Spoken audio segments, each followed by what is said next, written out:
Bienvenidos nuevamente a nuestro seminario teológico.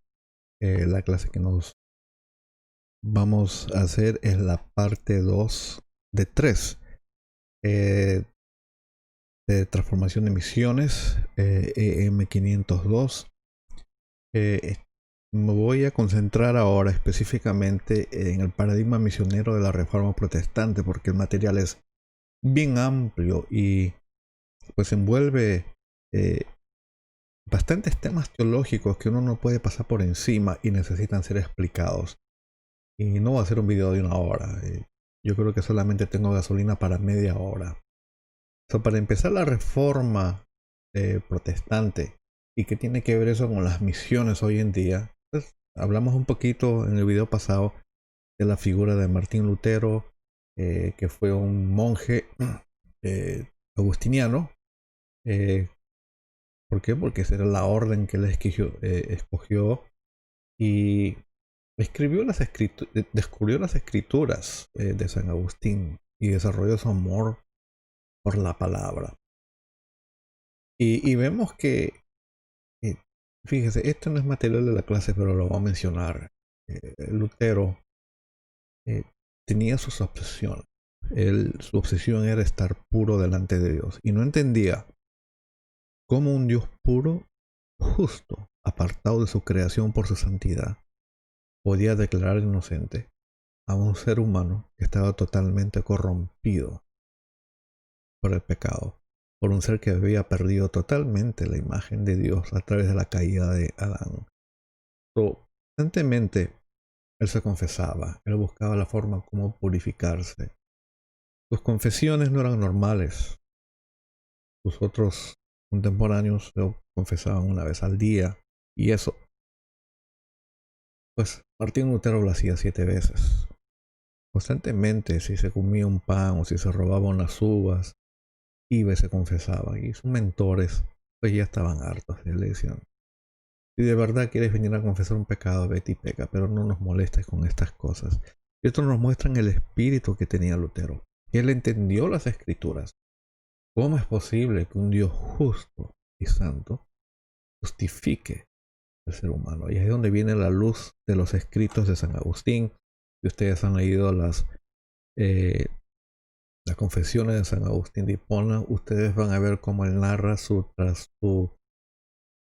pasaje de ser un hombre pecador a un santo, un hombre que conoció la gracia de Dios y lo escribe en forma de sus memorias, y hasta ahora es uno de los bestsellers del mundo. En ese espíritu, Martín Lutero encontró a Dios leyendo las páginas de Efesios, leyendo las páginas de Habacuc, leyendo las páginas del libro de los Romanos. Esta salvación no es por obras, no viene por entidad, no viene por herencia, sino por fe. Entonces, Martín Lutero escribió una tesis de 95 puntos y él estaba enojadísimo contra las prácticas del Papa. Y les quiero mostrar solamente una porción de lo que en realidad lo metió Lutero en problemas con el Papa. De los 95 puntos que él escribió en su tesis, este es el número 86, donde dice: del mismo modo, porque el Papa, cuya fortuna es hoy más abundante que la de los más opulentos ricos, no construye tan solo una basílica de San Pedro de su propio dinero, en lugar de hacerlo con el de los pobres creyentes. Entonces vemos a un Lutero que ya desarrollado, doctor de teología, enojado que la venta de indulgencias, donde era un certificado donde el Papa pues te perdonaba todos tus pecados por intercambio de una suma de dinero, parecido a los que hacen hoy día los modernos falsos profetas y falsos apóstoles, ¿verdad? Te venden milagros, te venden prosperidad y otras cosas, pero ese es tema de otro video. Entonces, Lutero, sin querer, queriendo, acabó siendo un catalizador, más allá de una discusión teológica, a un rompimiento con la Iglesia católica. ¿Por qué? Porque eventualmente fue excomulgado. Entonces vamos a ver cómo los paradigmas fueron cambiando a raíz. Miren, el paradigma griego, ¿verdad? Que fue de la iglesia de Helena, siempre tuvo a Juan 3:16, porque de tal manera amó Dios al mundo, que dio a su único, unigénito, para que todo aquel que en él crea no se pierda, mas tenga vida eterna. ¿Cómo cambia en la época del año 600 a 1500, 900 años de reinado de la Iglesia Católica, donde usan Lucas 14:23, donde dice que hay que forzar a la gente en el reino? Y cómo la revolución que empieza Lutero desemboca en Romanos 1:6. Porque no me avergüenzo del Evangelio, porque el Evangelio te demuestra la justicia de Dios y es poder de Dios. Entonces, Lutero rompe con la teología latina, que era dominada por un gran católico, un gran teólogo, Tomás de Aquino, donde la fe, la gracia y la razón pues estaban por encima de las otras cosas.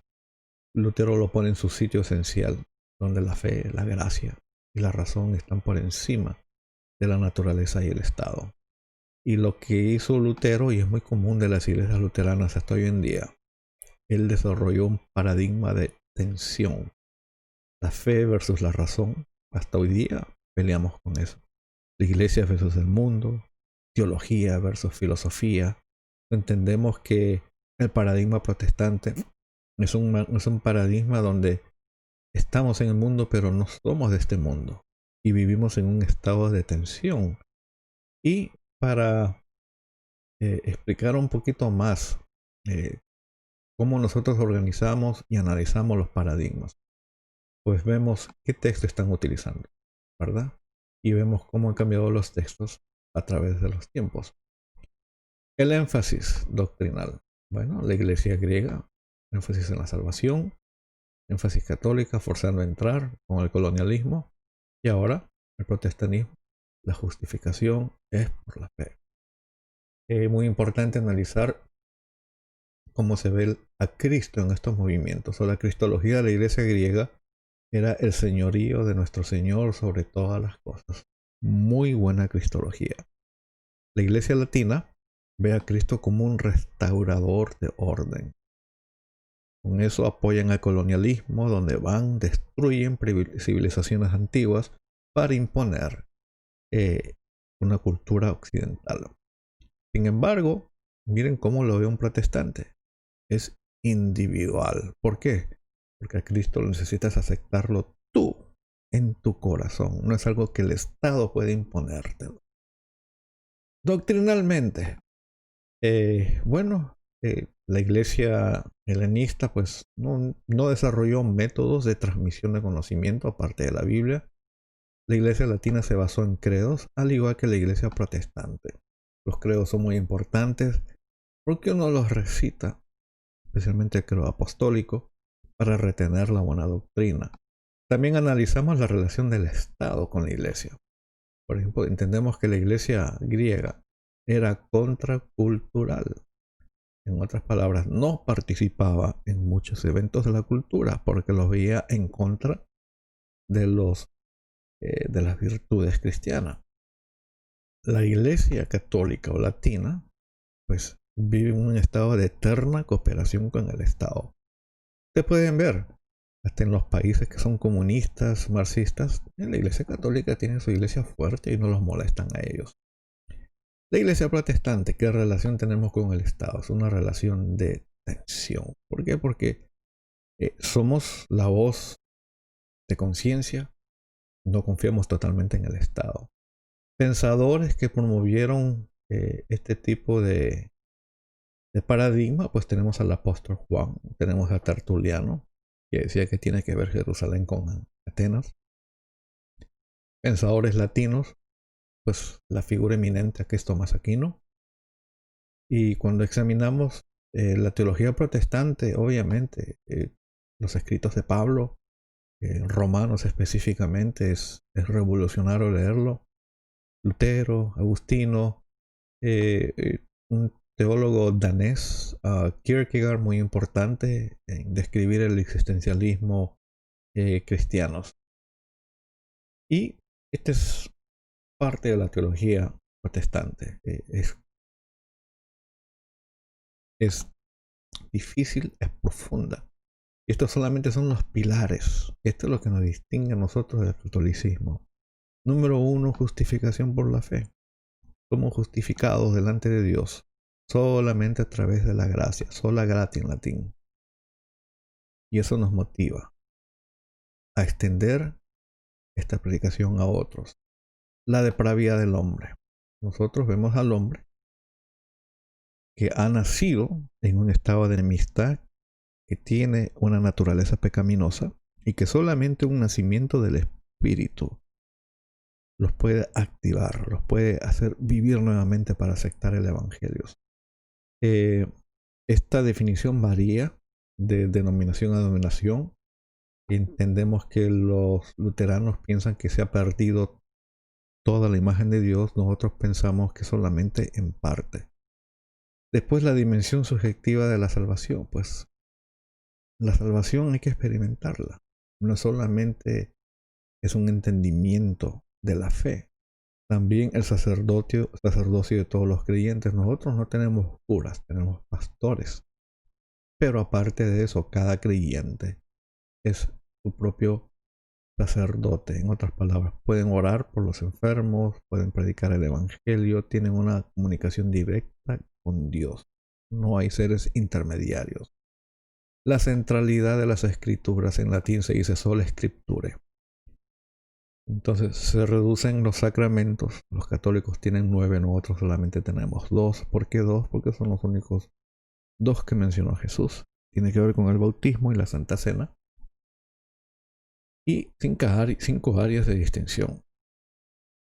Vamos a regresar a la cámara. ¿Qué tiene que ver ahora los reformadores con la misión? Tiene que ver bastante. Número 1, los reformadores no fueron grandes misioneros. Hay que entender que no les alcanzó el tiempo. Hay que entender que fue un proceso monumental romper con la Iglesia Católica, desarrollar su propia teología católica, la publicación de las Biblias, y no les alcanzó el tiempo. Eso no significa que no hubo misiones durante la Reforma. Hubieron, pero no hubieron tantas. Así que, por ejemplo, en Calvino tuvo más tiempo que Lutero y desarrolló cierta teología de misiones. Para Calvino, pues el uso de la espada era totalmente inaceptable como método de evangelismo, y él se opuso a todo ejercicio de la violencia para expandir la fe. Entendemos que los reformadores no tenían contacto con los paganos, vivían en Europa, a comparación de los países portugueses, Portugal y España sí tenían contacto con los paganos a través de sus colonias, ¿verdad? Y durante la época protestante, pues se abandonaron los monasterios. Y dentro del protestantismo surge un movimiento, los anabaptistas. Los anabaptistas eran totalmente radicales. Ellos rompieron con el catolicismo y rompieron con el Estado. Pero no estaban felices ni con el uno ni con el otro. Y radicalizaron el concepto del sacerdocio de todos los creyentes, algo que fue un concepto luterano. Entonces, ¿qué significa eso? Que ellos comisionaban sin preparación a cualquiera para el evangelismo y las misiones. Y ahí está el genio. No dijeron necesitas mucha preparación teológica o comisionado por grandes denominaciones. No. Así como estabas, te preparaban un poquito y te enviaban en las misiones. El Estado ya no tenía que hacerte un sponsorship. Ahora tú ibas porque eras un voluntario. Entonces, junto con el movimiento anabaptista, viene a la película otro movimiento, un movimiento pietista. El pietismo es un movimiento que viene en contra del enfriamiento de la iglesia protestante. Se convierte en una iglesia solamente de asentamiento teológico, de creer las cosas correctas, de ir a las iglesias los domingos. Entonces el pietismo viene y combina la experiencia del gozo con el entusiasmo de predicar el evangelio, muy parecido a la versión que tienen los carismáticos. Eh, el pietismo puso énfasis en un par de cosas: el arrepentimiento, la conversión, el nuevo nacimiento y la doctrina de santificación. Suenan familiares, ¿verdad? Eso es lo que se predica hoy día. Esta es la influencia pietista que todavía tenemos en nuestras iglesias. Y el pietismo introdujo el concepto de voluntarismo en la misión. O sea, excelente.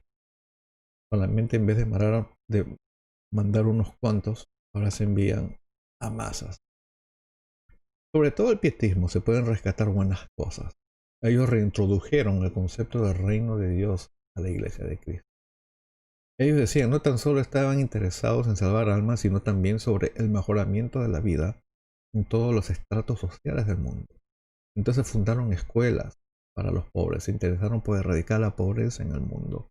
Les enseñaron a cómo tener una mejor agricultura. Es un celo que duró 3 décadas y empezó a desarrollar tendencias escapistas y dualistas entre lo sagrado y lo profano. Todo movimiento tiene un periodo de vida y el pietista fue 3, 4 décadas, de los cuales nos ha llegado todavía muchas tradiciones. Por ejemplo, el no bailar, las mujeres no ponerse aretes, ponerse pañuelo en la cabeza, todas esas cosas, ese énfasis hicieron los pietistas. Contribución de los pietistas. Bueno, ellos dijeron la misión ya no era una responsabilidad de los gobiernos y grandes empresas, ahora cualquier laico puede participar. Practicaron el compañerismo con otras denominaciones para que las misiones sean más efectivas. Excelente, trabajar en equipo. Ellos lograron en el siglo XVIII convertir a Alemania en el país más misionero entre los países protestantes. Lamentablemente en el siglo XX se convirtió en el estado que originaron 2 guerras mundiales. También, ¿qué podemos decir de los pietistas? El movimiento moravio, que es un movimiento pietista, produjeron misioneros a 28 territorios a nivel mundial. Juan Wesley fue intensamente influenciado por los moravos. Algo que les quiero mostrar acá es la teología de Gisbertus Boetius. Esto es algo que me interesó mucho en el seminario porque como estudiante me fascinó. Fíjese en la época que vivió, 1588 a 1576. Y fue el primero en desarrollar una teología de misión. Y desarrolló estos puntos. Número 1, conversio gentilum, la conversión de los gentiles. Plantateo ecclesiae, la plantación de iglesias. Y miren, en esa época, estamos hablando del siglo XV, siglo XVI, ya está hablando de plantación de iglesias. También estableció la gloria y la manifestación de la gracia. Ya no era la espada ni el Estado, ahora la gracia de Dios. Elaboró conceptos de missio Dei, fue el primero en elaborar. Número 1, reunir las iglesias al borde del colapso. Incluyó la renovación de las iglesias, la reunificación de las iglesias y el apoyo a las iglesias oprimidas eclesiásticamente. Para que ustedes vean que lo que pasó en la época de la Reforma no es un periodo corto, es un periodo que tuvo mucho debate teológico. Y eso nos trae al periodo modernista. Para que ustedes entiendan, el periodo modernista fue el siglo XVII, siglo XVIII. Fue un siglo de transición. ¿Por qué? Porque el modernismo no fue un amigo de la iglesia. Fue más bien un enemigo. Se le conoce como el periodo de la duda, del escepticismo.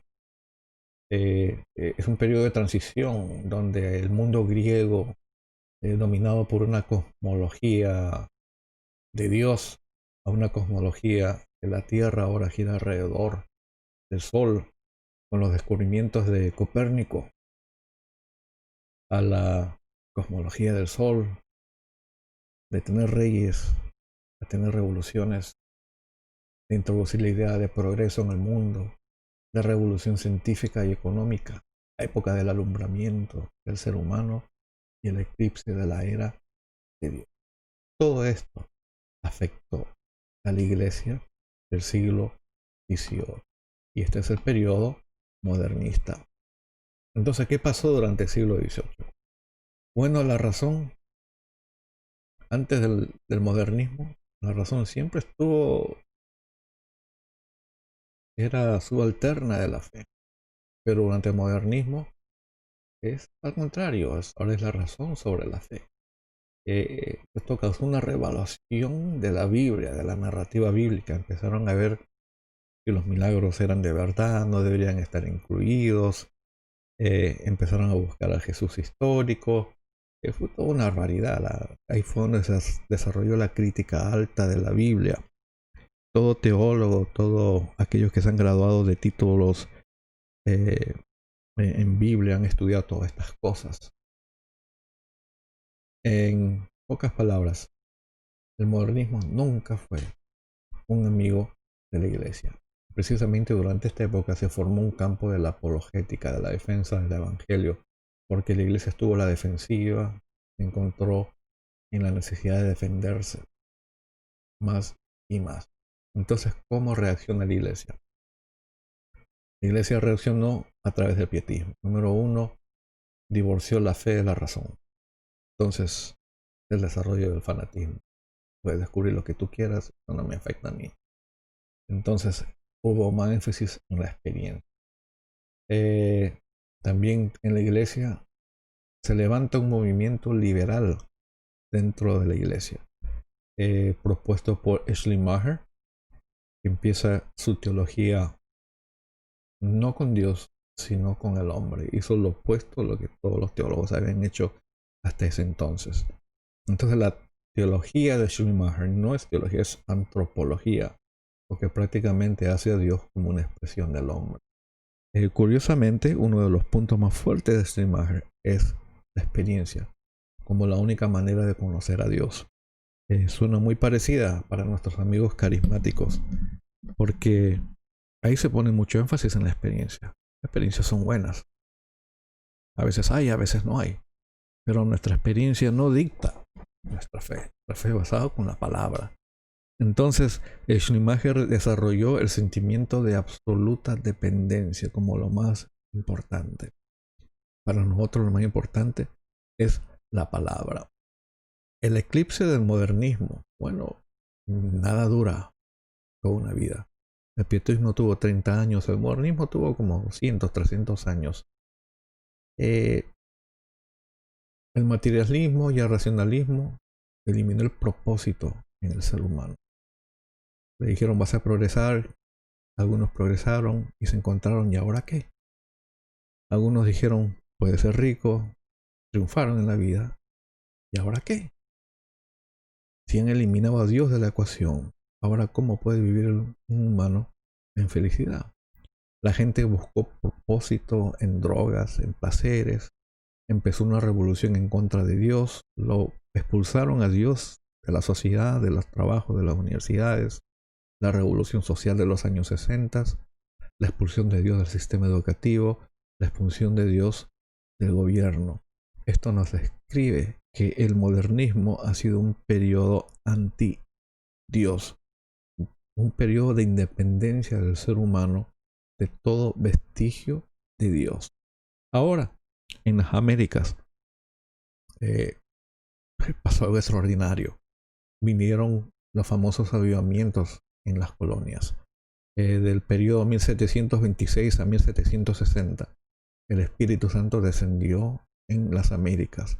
Nosotros que vivimos en el noroeste de Estados Unidos, desde Massachusetts hasta todo el suroeste, descendió el Espíritu Santo en congregaciones reformadas o holandesas, acá en el estado de Nueva Jersey, donde la figura estelar es de un pastor teólogo llamado Jonathan Edwards, considerado para muchos, por mi persona, como el mejor teólogo americano que ha existido.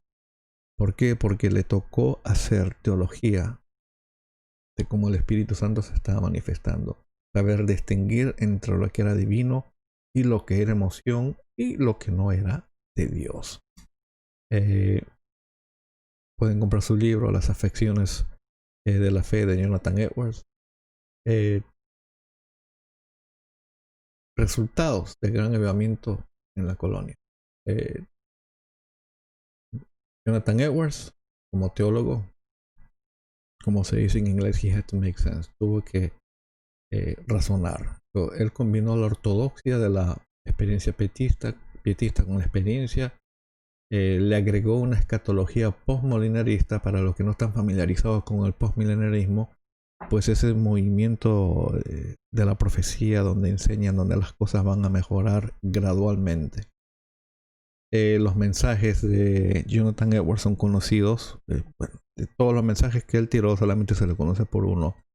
En inglés se llama Sinners in the Hands of an Angry God. Pecadores en las manos de un Dios enojado. Un mensaje de truenos y de rayos, predicando del infierno, y pues eso causó mucho avivamiento en las colonias. Características. Y esto es algo que quiero compartir con ustedes. Las características de un verdadero avivamiento.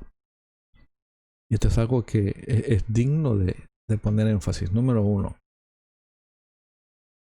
Oración corporal. Precedió los avivamientos de la época. Liderato. ¿Quiénes eran los líderes de la época? Edwards y Wesley, grandes líderes y pastores teólogos. Doctrina. El avivamiento tenía que ver con la justificación, como Dios perdona, por fe y gracia. La experiencia. La gente reaccionaron con llanto al mensaje de esperanza. Música. La música de los himnos reflejaron el gusto cultural de la época. En otras palabras, los himnos no fueron escritos en el cielo. Campañas. Por primera vez se utilizaban campañas al aire libre. Acción social. La gente desarrolló interés por la salvación y bienestar de su prójimo. En lo social, muchas barras cerraron. Estos son características de un verdadero avivamiento. Avivamiento no es cuando usted invita a 2 o 3 iglesias para hacer un culto y invita a un evangelista, y donde muchos caen revolcándose y usted dice, wow, avivamiento. No, tiene que haber un énfasis social. ¿Qué ha pasado en la sociedad? Se han cerrado barras, ha bajado la prostitución, ha bajado el crimen, se está participando en la acción social, la música, cómo ha sido influenciada. Estos son patrones desarrollados por el gran Jonathan Edwards. Siguiendo, porque queda bastante material. En el viejo continente tenemos el nacimiento del metodismo y la renovación de la iglesia anglicana.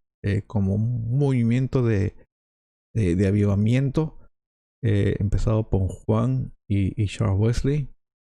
Ellos popularizaron las reuniones de avivamientos en Inglaterra. Un movimiento de renovación laico, dirigidos por laicos. Esa es una distintiva de ellos. No distinguió entre las misiones locales y foráneas. Y fue un fuego que incluyó el bienestar social. ¿Por qué? Porque Juan Wesley, una persona que se tiró 40.000 mensajes, la mayoría de ellos en caballo, una persona que abrió su propio banco para hacer préstamos a los pobres, una persona que ideó el sistema de la escuela dominical. ¿Por qué? Porque los hijos de los mineros trabajaban en las minas, no podían ir a la escuela, y se vio a la iglesia como una oportunidad, ya que vienen los domingos, vamos a enseñarles a leer. De ahí nació la escuela dominical. Hoy en día se tiene la escuela dominical como algo perenne y nunca acaba hasta que Jesús venga. La escuela dominical fue fundada para enseñarle a leer a los niños y enseñarle a los niños, no tanto al adulto. ¿Qué más podemos decir? El énfasis misionero del modernismo se los voy a mostrar. Desde Boethius hasta Edwards, el énfasis sobre la soberanía de Dios y su gracia había abundado en todo el ambiente de las misiones, y se le agrega el amor de Cristo. La gloria de Dios fue relegada a un lugar secundario. La iglesia empezó a seguir el paradigma del amor de Cristo. Sobre el espíritu de la época se usó este lema: para la compasión. Entonces vemos que hay un cambio de paradigma. Hechos 16:9 se convierte en el texto paradigma de la iglesia modernista. Es en ese texto donde Pablo tiene un sueño y donde ve un hombre que lo llama y le dice: pasa a Macedonia y ayúdanos. Entonces la iglesia moderna, a través de las misiones, desarrolla ese amor de Cristo para ir a África, Asia y Latinoamérica, ayudar a los indígenas en las regiones más pobres, la traducción de las Biblias y la contribución de la iglesia misionera en el modernismo. Hubo actividad misionera en el modernismo, no vamos a negarlo. Miren, la abolición de la esclavitud no fue obra de el Estado moderno, fue obra de cristianos que abogaron por esta injusticia de la esclavitud. A los misioneros que salieron a servir a África les ayudaron en los mejores métodos de agricultura. Abrieron un sinnúmero de escuelas en todo el mundo. Enviaron doctores, médicos, enfermeros a millones de personas. Elevó el estatus de la mujer. Este es para que ustedes vean, esta es la presencia de la iglesia en el mundo. Creó vínculos entre personas provenientes de países distintos que ninguna guerra podría romper.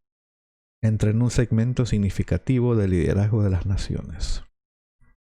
También esta es parte de una clase de profecía, no quiero que se me vayan a asustar.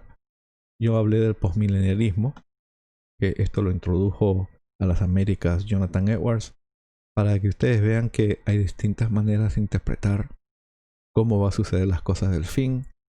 Esto fue una distintiva de la iglesia modernista.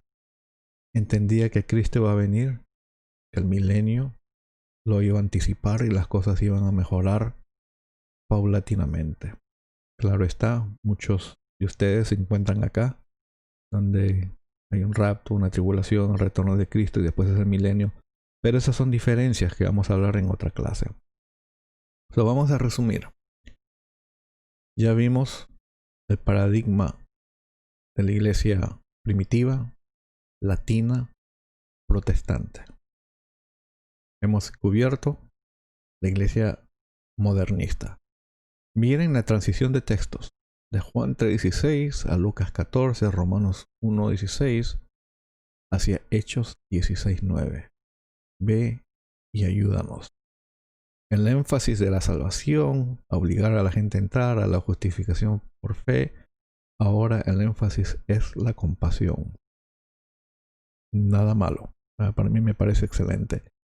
La cristología, donde Cristo es visto como Señor de todos, a restaurador de orden, a un Cristo individual, ahora es un Cristo redentor. Muy interesante. Doctrinalmente, pues vemos que la iglesia latina utilizó los credos, al igual que la iglesia protestante, y la iglesia moderna introduce un nuevo sistema, se llama la escuela dominical, para que vean ustedes la importancia de trabajar con los niños. ¿Cuál es la relación del Estado? La iglesia primitiva fue contracultural, la iglesia latina vive en un eterno estado de cooperación, la iglesia protestante vive en tensión, la iglesia moderna no tiene ninguna relación con el Estado, porque el Estado es el enemigo. Pensadores, bueno, Jonathan Edwards, John Wesley, el padre del metodismo, John Kerry, gran misionero de esta época.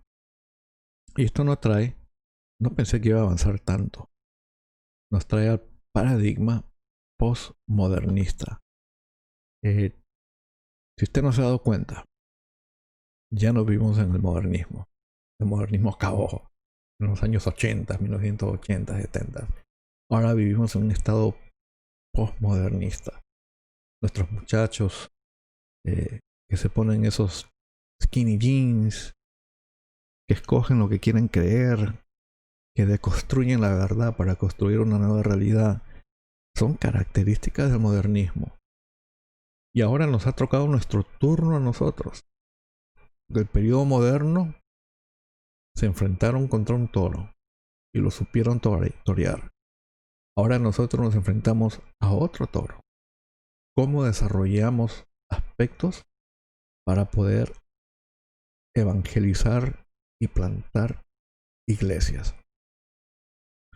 Entonces hay que entender, número uno, cuando usted habla con un postmodernista, usted está hablando con un muchacho menos de 30 años que tiene una experiencia bien dura del mundo y quizás todavía no ha salido de la casa de sus padres, que no ha apreciado todo lo que le han dado, está inconforme con el gobierno, han perdido esperanza de mejorarlo todo, han abandonado el proyecto modernista de progreso y han caído en un movimiento postmodernista donde el énfasis viene en el interior. Están convencidos de que no van a cambiar la sociedad, han decidido disfrutar el presente, una actitud despreocupada. Entonces, este es nuestro contexto histórico. Nosotros tenemos que decir cuán efectiva es nuestra predicación, cuán efectivo es nuestro proceso de hacer discípulos, cuán efectivo es nuestro método de misiones. Haga una lista de todas las actividades de su iglesia mensualmente. Y usted sea honesto, ¿cuántas de ellos contribuyen directamente a la expansión del reino de Dios? Y si la respuesta es negativa, elimínelo, usted no lo necesita. Si no está haciendo buenos discípulos, ¿por qué? ¿Por qué no? ¿Qué ha fallado? ¿Qué hace falta? Si no hay misioneros, si no se están levantando, si usted nunca ha plantado una iglesia, si su iglesia no ha dado luz a otra iglesia, pregúntese por qué. Es totalmente anormal. No está en nuestro ADN. Entonces, nuestros jóvenes, hay que mantengan en mente una gran cantidad de jóvenes que están desilusionados con el mundo, con la iglesia, están enojados. Entonces, ¿cómo presentamos nuestras verdades? Entonces, les quiero mostrar un método, ¿verdad? Lo voy a agrandar un poquito para que se vea más claro. ¿Cómo nosotros llegamos al Evangelio? Miren, para el occidental, para los que vivimos en el occidente, pues fíjese, el razonamiento es lo más importante. Típicamente son personas autónomas, se valoran los bienes, se influencia a través de instituciones y se evalúa el triunfo con el producto final. Si nos topamos con un oriental, con un árabe, con un hindú, para ellos más que la razón está la fe. Las relaciones de ellos son inclusivos, son bien apegados a la familia. Los asiáticos, los orientales, valoran la legacía más que los bienes. ¿Cómo influencian ellos? A través de la tradición. ¿Y cómo evalúan los logros? Es el proceso. Fíjese, es una cultura totalmente opuesta a lo occidental. Y eso explica el por qué es difícil evangelizar a los orientales. Porque mientras nosotros tratamos de atacarlos con la razón, ellos dicen, wow, tú no eres parte de mi fe. Y te ponen un escudo. Y si tú no eres parte de su familia, ¿verdad? No te permiten entrar. Y a ti te ven con tu carro del año y progresando, y ellos concentrados en lo que le van a dejar a los hijos. Y sobre todo tú atacas tu fe, tu tradición, que para ellos es todo. Pues obviamente los resultados no van a ser buenos. Y también existe el posmodernista. El posmodernismo siempre ha existido, desde que Adán pecó. Y se distingue porque, a diferencia del occidental y el oriental, donde uno se guía a través de la razón, otro por la fe, que es la preferencia, ellos se escogen. Donde las relaciones, uno es autónomo y el otro es dependiente de la familia, ellos son pluralistas. Donde les vaya bien, ahí caen bien. Donde el occidental valora los bienes y el oriental valora la legacía, estos valoran la gratificación, el divertirse, el placer. Es una cultura hedonista. Acá esta influencia a través de instituciones, de tradición, lo que más influencia es de construir el mundo que heredó, el mundo modernista.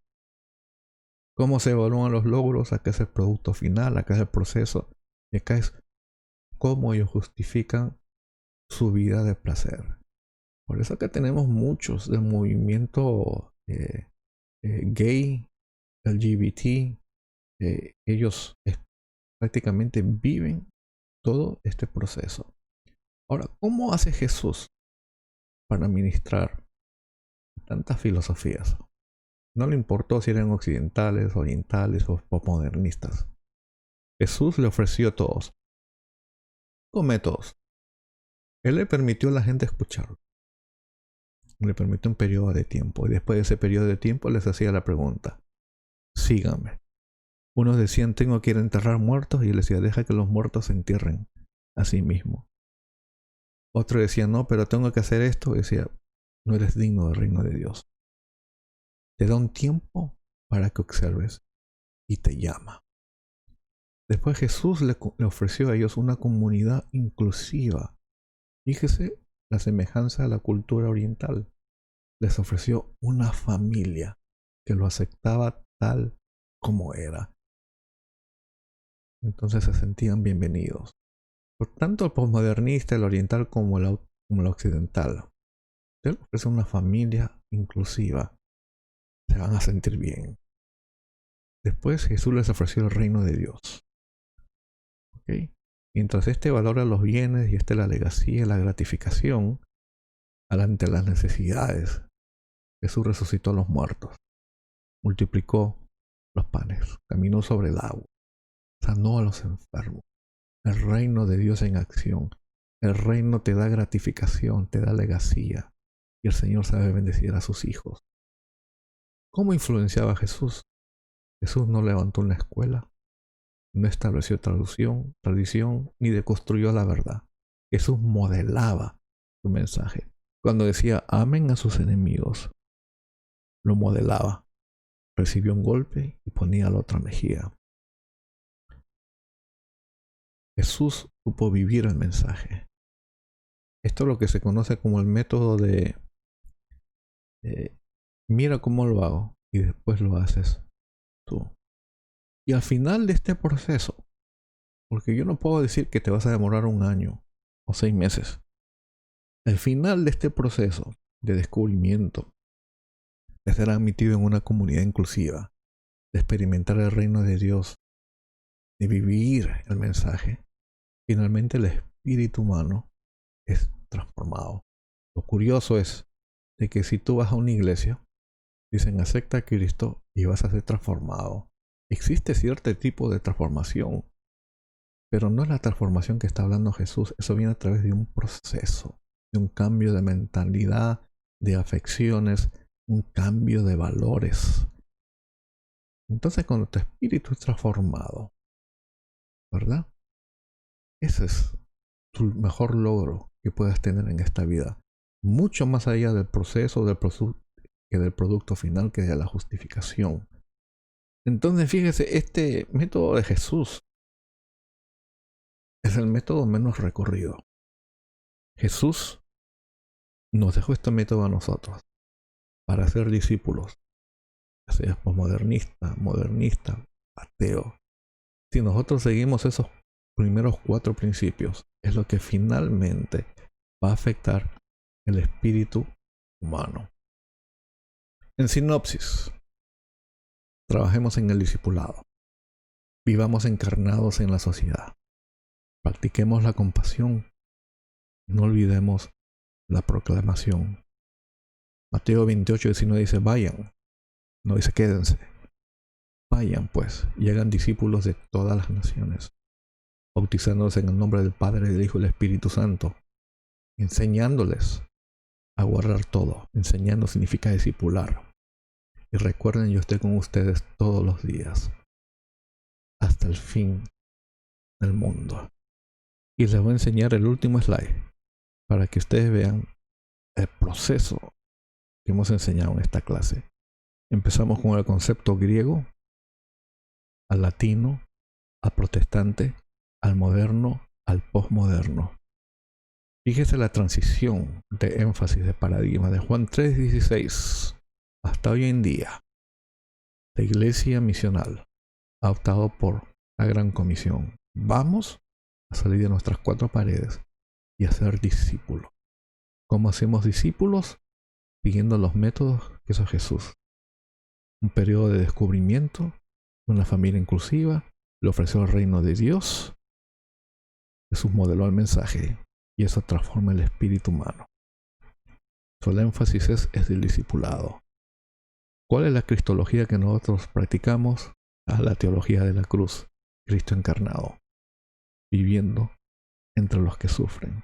Nuestro énfasis doctrinal son los evangelios. Nuestra relación con el Estado, ninguna. Pensadores, Pablo, Newbigin y humilde servidor. Para que ustedes vean, esta es una clase espectacular. Esta es una clase que está en formación, es dinámica. Les toca a ustedes ahora escribir esta página de nuestra historia. Gracias a Dios pude acabar todo esto. Que el Señor los bendiga y ya estaremos haciendo los videos de la otra clase. Sean bendecidos.